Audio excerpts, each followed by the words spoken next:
Welcome back to Stag Research. I'm your host, Mr. Stag. If you're fascinated by billion-dollar business empires, logistics networks, and the people who quietly built the infrastructure behind global commerce, you're in the right place. Today's story is about brown trucks, but it's anything but boring. We're talking about a company that handles more than 20 million packages a day, operates one of the largest airlines in the world, and helped define the logistics industry as we know it. This is the story of UPS. A company born in a tiny Seattle basement that became one of the most critical arteries of the global economy. This is about efficiency, labor battles, decades of reinvention, and the high-stakes future of delivery in an on-demand world. UPS didn't start as a tech giant or a corporate behemoth. It began with $100, 2 teenagers, and a bicycle. In 1907, James E. Casey, then just 19 years old, borrowed that $100 from a friend to start the American Messenger Company in Seattle, Washington. Working with his friend Claude Ryan, Casey focused on delivering telegrams, notes, and simple parcels. They made deliveries on foot or by bike, depending on the size and urgency. Their motto was simple: best service and lowest rates. The young entrepreneurs quickly realized that department store deliveries were the most consistent source of income. So they pivoted. By 1913, they merged with a rival and created Merchants Parcel Delivery, complete with a consolidated delivery system and a fleet of Model T Fords. The modern logistics industry was being born, and UPS was leading it. In 1919, the company expanded beyond Seattle and adopted a new name, United Parcel Service. United reflected the consolidation of various delivery services. Parcel and service captured their mission. This was also when UPS adopted its now iconic brown color, known as Pullman Brown, inspired by the luxurious Pullman railcars. The idea was simple. Brown looked professional, clean, and didn't show dirt easily. Perfect for delivery trucks. By the 1930s, UPS was operating in major cities like Los Angeles and San Francisco, growing steadily even through the Great Depression. But something important was happening behind the scenes. UPS was perfecting a system. Route efficiency, customer service, and reliability were becoming core competencies. They weren't just a delivery company, they were building a science of logistics. One of UPS's greatest early challenges was regulation. The US government treated parcel delivery like a utility. As a result, UPS faced tough restrictions on interstate deliveries. The Postal Service had a monopoly, and independent carriers needed approval from the Interstate Commerce Commission (ICC) to operate across state lines. For decades, UPS had to petition state by state, region by region just to grow. But rather than back down, they doubled down, investing in operations, lobbying efforts, and legal battles to expand territory. Their big break came in 1975, when UPS finally won the right to deliver nationwide. This became known internally as the Golden Link, connecting all major US cities under one unified network. That same year, UPS became the first package delivery company to serve every address in the contiguous US. The modern UPS network was born. In the 1980s, UPS took to the skies. The company launched UPS Airlines in 1988, now one of the top 10 airlines in the world by fleet size.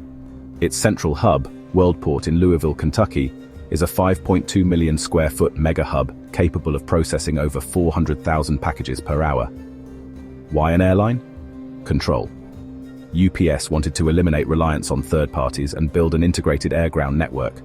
This vertical integration made UPS uniquely resilient, capable of weathering supply chain shocks and outperforming slower competitors. Today, UPS Airlines operates more than 250 aircraft, delivering across 220 countries and territories.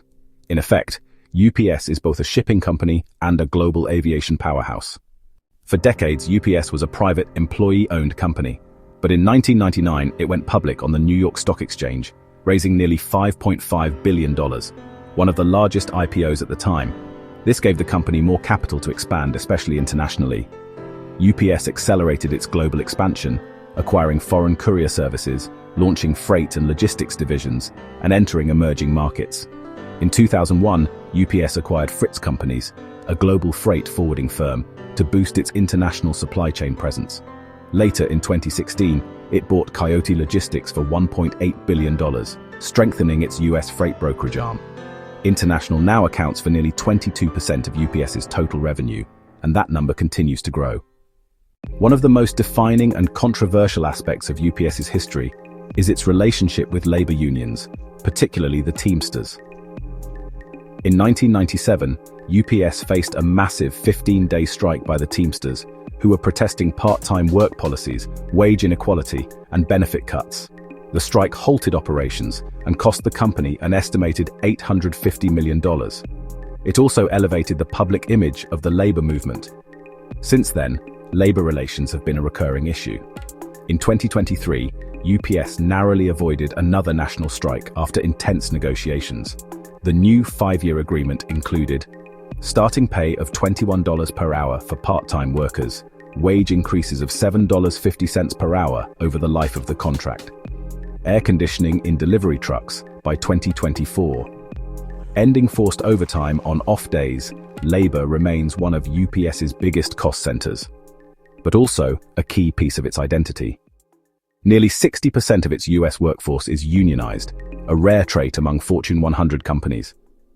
UPS isn't just muscle and mileage, it's tech-driven.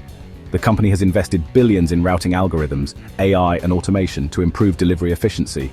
One example is ORION, On-Road Integrated Optimization and Navigation, an AI-powered platform that determines the most efficient delivery routes, saving UPS over 100 million miles per year and reducing fuel consumption by 10 million gallons annually.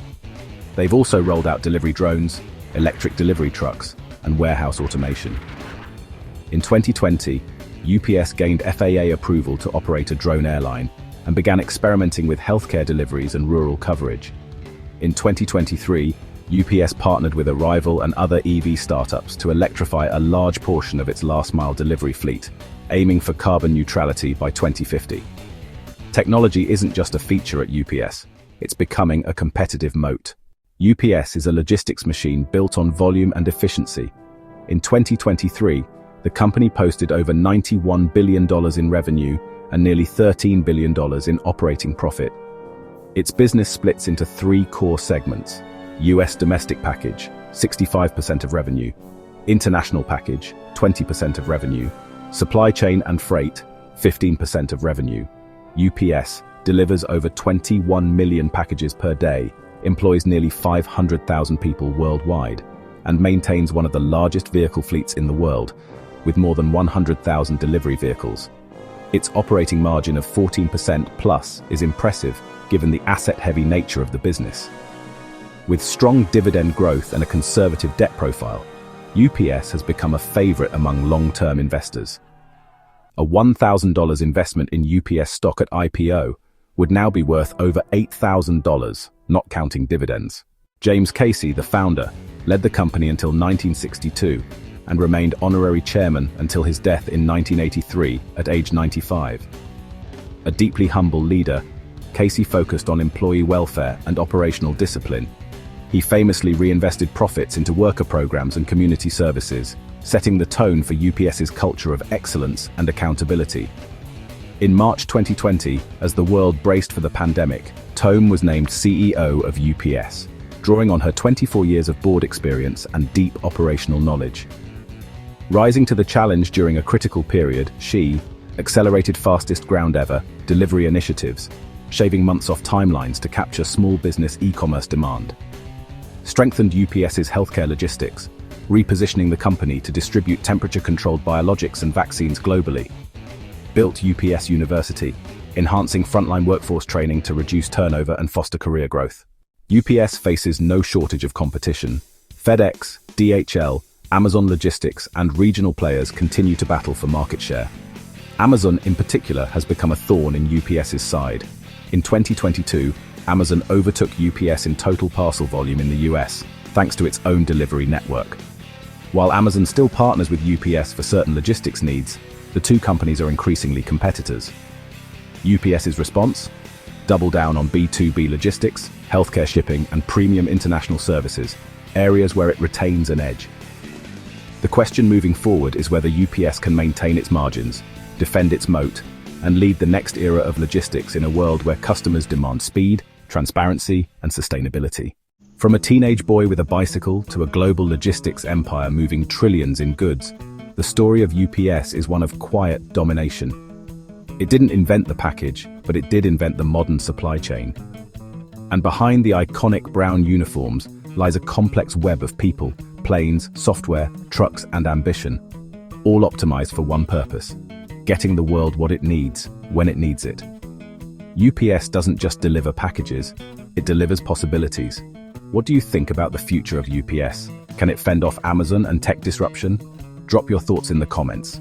If you enjoyed this origin story, be sure to like, comment, and subscribe to Stag Research, your go-to channel for business deep dives and founder legacies. Mr. Stag, logging off.